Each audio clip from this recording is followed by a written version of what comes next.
श्रीमद्रामचंद्राय नमः, श्रीरामभद्राय नमः, श्री सीताराम।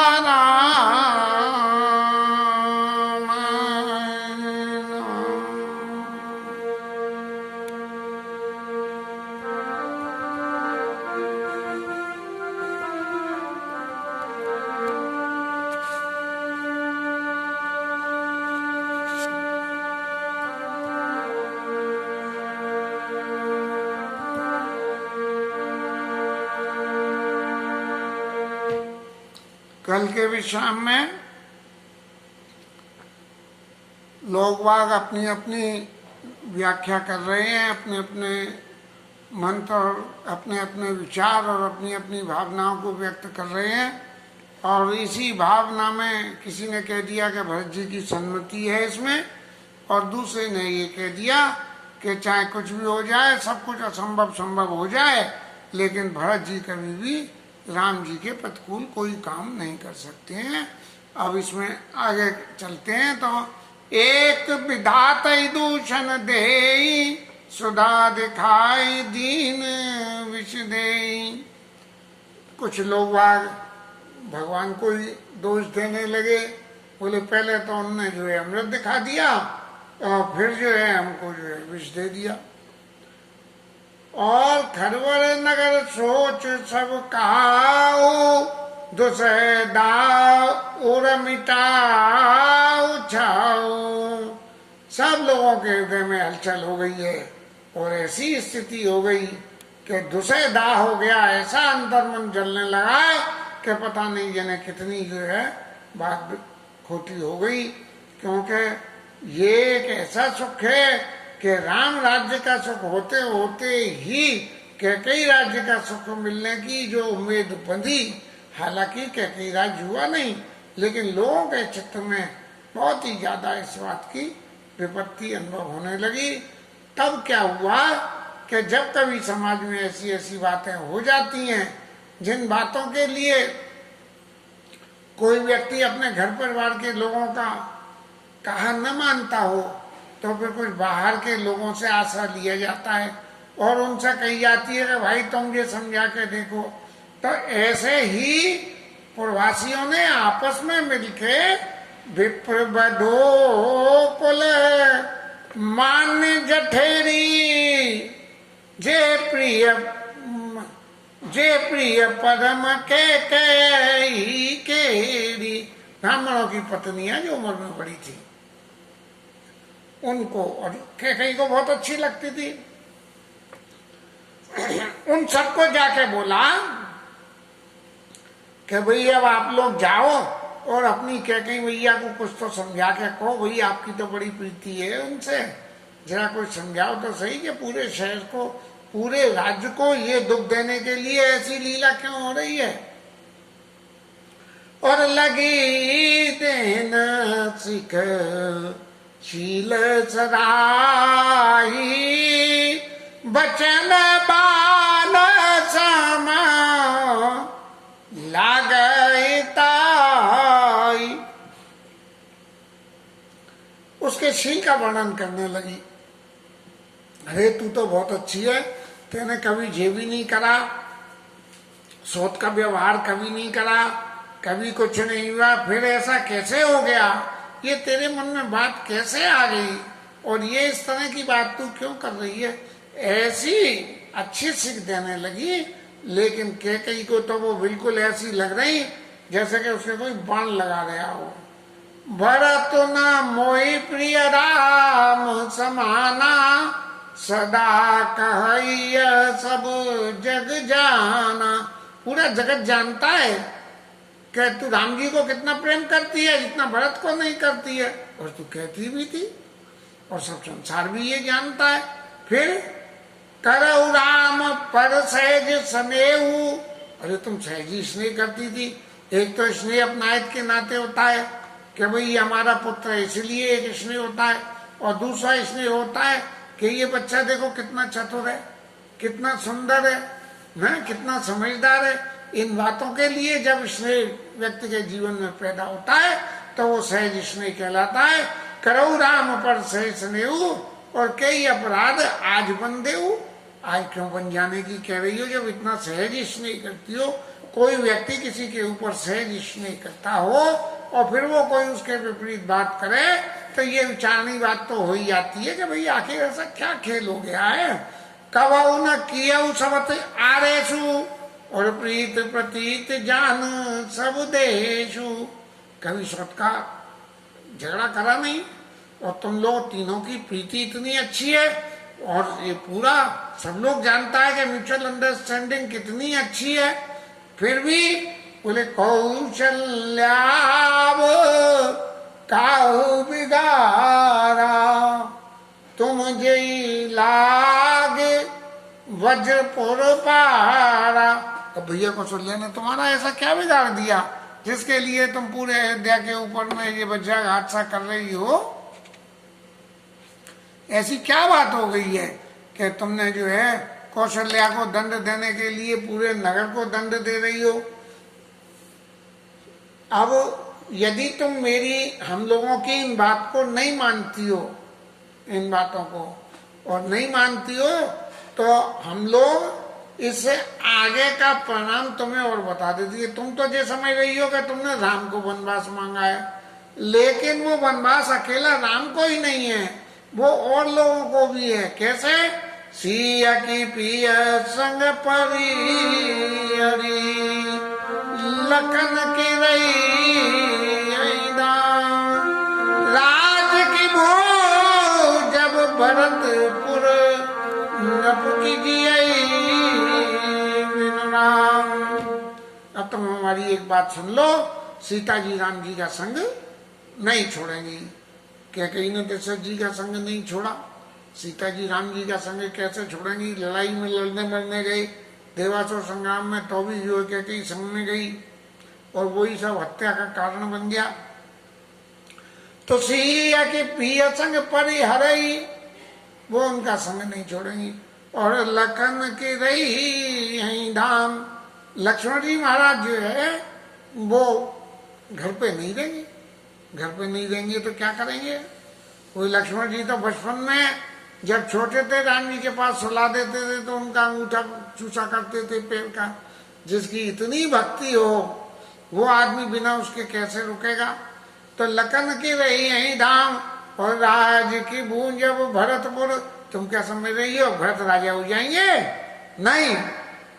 और नप की जियई बिनु राम, और क्या बिना राम की राजा दशरथ जिंदा रह जाएंगे? यदि कैकेयी तुम ऐसी बात समझ रही हो तो ये सभी बातें बेकार है।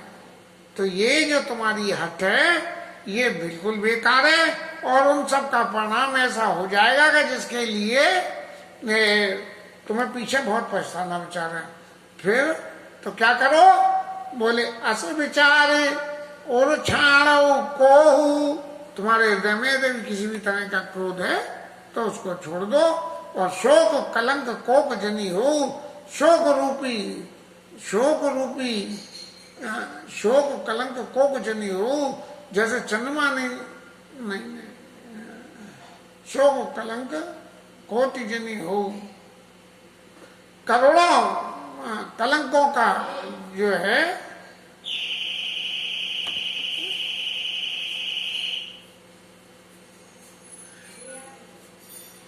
शोक कलंक कोटि जनी हो। शोक नहीं बता। भरत अवस देव जुगराजू कानन का राम कर काजू। भरत को तुम राजा जरूर बना दो, इसमें कोई वो नहीं है, लेकिन कानन कहा राम कर काजू। और वन में राम जी का क्या काम है? अब इन लोगों को ये ठीक है कि भगवान राम अयोध्या में रह रहे थे राजा दशरथ के पुत्र के नाते, ये प्रवासी सब लोग कैकेयी को शिक्षा दे रहे थे। लेकिन यदि भगवत लीला के हिसाब से विचार करेंगे तो ऐसा लगेगा कि कैकेयी भगवान की मदद कर रही है और ये लोग नहीं कर रहे। नायन नाम राज के भूखे धर्म धुरीन विषय रुख रूखे। अरे भगवान राम को जो है राज्य की क्या भूख है? वो तो धर्म की धुरी को धारण करने वाले हैं, धर्म के अनुसार काम करने वाले हैं, और विषय सुख तो उनके लिए कोई मायने ही नहीं रखता है। गुरु गए बसऊ राम तजी गेहू, यदि तुम ये चाहती हो कि भरत राजा ही हो जाए तो उनसे ये दूसरा वर ले लो कि वो गुरु जी के आश्रम में जाके बस जाए। भाई अगर तुम्हें ज्यादा ही वेर है तो तुम ऐसा भी कर सकते हो। जो नहीं लागे कहे हमारे, और नहीं लागी कछु हाथ तुम्हारे। यदि हमारी नहीं मानोगी तो तुम्हारे हाथ पल्ले कुछ ना पड़ना। जो परिहास कीन कछु होई, तो कई प्रगट जना बहु सोई। और यदि तुमने कोई हास परिहास करा हुआ है तो प्रगट कह के जाना दो कि भैया मैंने तो वैसे ही मजा लेने के लिए कही थी, मैंने तो वैसे ही ये देखने के लिए कही थी कि राजा की कितनी प्रीति है मेरे ऊपर, मेरे को 2 वरदान देने की कही थी, फिर वो वरदान देने का मन भी है कि नहीं है राजा को। ऐसी सबरी बातों को विचार करके और वो सब लोग कैकेयी को समझाने लगी, लेकिन कैकेयी की समझ में कोई बात नहीं आई। और एक बात उन्होंने और कह दी कि राम सरिस सुत कानन जोगो काकेयी सुने तुम कहाँ लोग। अरे राम के समान पुत्र कोई बनने जाने लायक है, तुम्हें क्या कहेंगे, तुम्हारी कितनी बुराई होगी। उठाऊ बेगी सोई कराओ पाई, जय वेद शोक कलंक छाई। जल्दी से उठो और जो हमने कही है वो बात करो, जिससे ये कलंक तुम्हारे ऊपर लगने वाला है ये कलंक हट जाए। जय भा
कहीं एक बात और समझो कि जैसे भी ये कुल पे लगा हुआ कलंक मिट जाए उसका इंतजाम करो।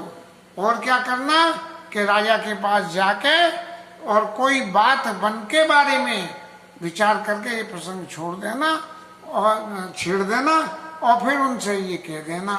लेकिन एक बात समझ लो कि जैसे बिना दिन के सूर्य नहीं, दिन होगा तो सूर्य होगा, सूर्य होगा तभी दिन होगा, और रात होगी तो चंद्रमा होगा, और प्राण होंगे तो तन होगा। ये तीनों चीजें, तन से प्राण, रात से चंद्रमा और सूर्य से दिन, ये होता है। ऐसे ही ये अपने मन में अच्छी तरह समझ लो। अयोध्या ये चौथा उदाहरण हो गया ते में अवध तुलसी दास प्रभु बिने। ऐसे ही बिना राम के अयोध्या नहीं रहेगी। अयोध्या अयोध्या नहीं रहेगी तो क्या हो जाएगा? अयोध्या ऐसी हो जाएगी कि जिस अयोध्या में किसी को देखते घर्मसान पर जन जन भूता और सुत मीत मनो जमदूता। ऐसी स्थिति हो गई कि कोई किसी को देख के एक दूसरे से ही डरने लगे।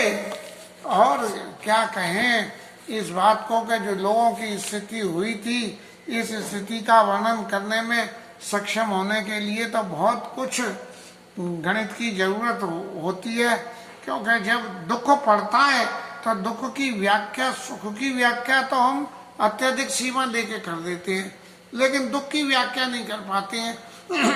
क्योंकि दुख तो जो जब झेलता है, झेलने के बाद जो भावना पैदा होती है, उस भावना से उसका वर्णन आदमी करता है। फिर उसमें भी यदि ज्यादा ही करना हो तो वहां भी फिर अधिकता करके कुछ बताया जा सकता है। लेकिन उतर न सखिन सिखावन दीन, सुनत मधुर परिणाम तेई कछु कान न कीन, कुटिल प्रबोधि कुंवरी।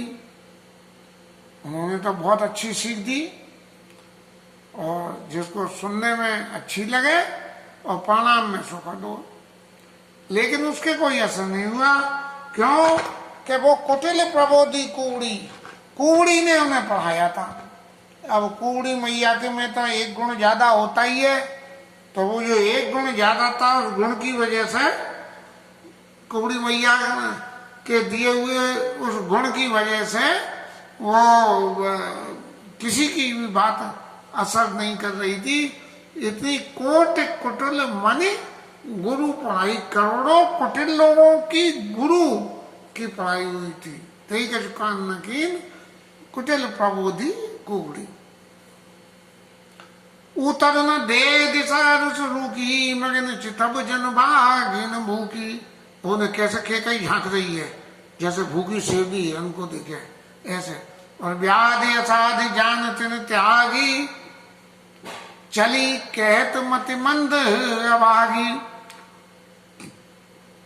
और ये कहती हुई सब चले गए कि ये तो मति मंद है, भैंस के आगे बीन बजाने से कोई फायदा नहीं है। राज करत या दे बिगोई, करई करई सो अस जस करई न कोई। राज करते हुए ऐसी बुरी स्थिति में रहना, इस तरह से पूर्ण नारी सब जो है दुखी हो रहे हैं, प्रजा बहुत परेशान हो रही है। और इस परिस्थिति को देखते देखते जब भगवान राम को ये दिखने लगा कि ये स्थिति इतनी बिगड़ रही है, तब उन्होंने ये कहा कि विपुल प्रयोग प्रजा अकुलानी, जिमि जल चरगन सूखत पानी। जैसे तालाब में से पानी घट जाए तो मछलियां विकल हो जाती है, ऐसे सब लोग है ना। अति विषाद बस लोग लुगाई, और गए मातो पैराम गुसाए।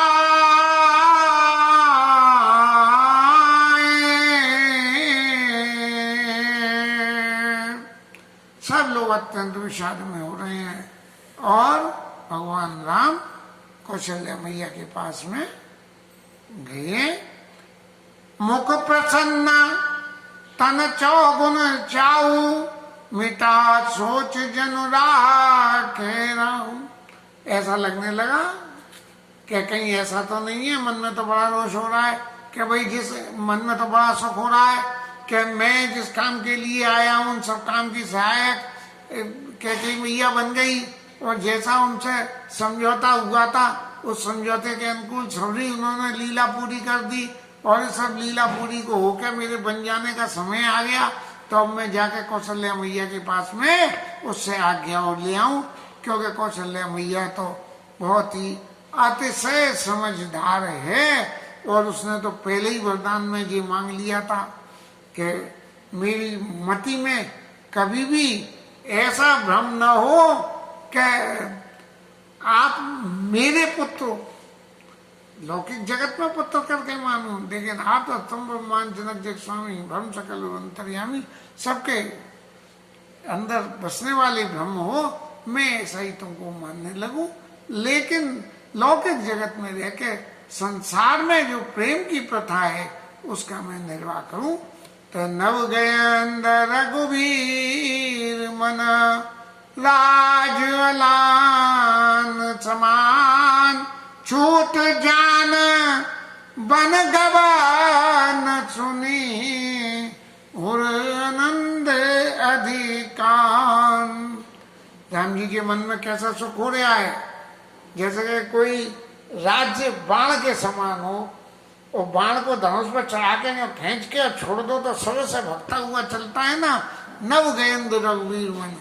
ऐसे जो है भगवान राम का जो मन है, और राज बाण के समान है, और बाण के समान होने से जो मन रूपी धनुष है उस पर चढ़ा के और छोड़ दिया वो राज्य को, जैसे धनुष पे बाण को छोड़ दिया ऐसे राज्य को छोड़ दिया गया। और ये समझ के कि अब तो ये राज्य छूट गया, मन में बहुत ज्यादा छूट जान बन गया और आनंद अधिकान, हृदय में बड़ी बड़ी भगवान के खुशी हो गई। और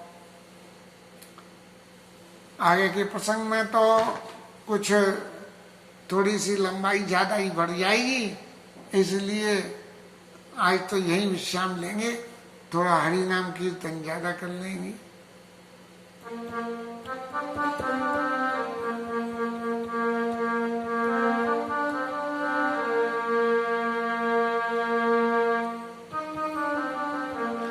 हरे रामा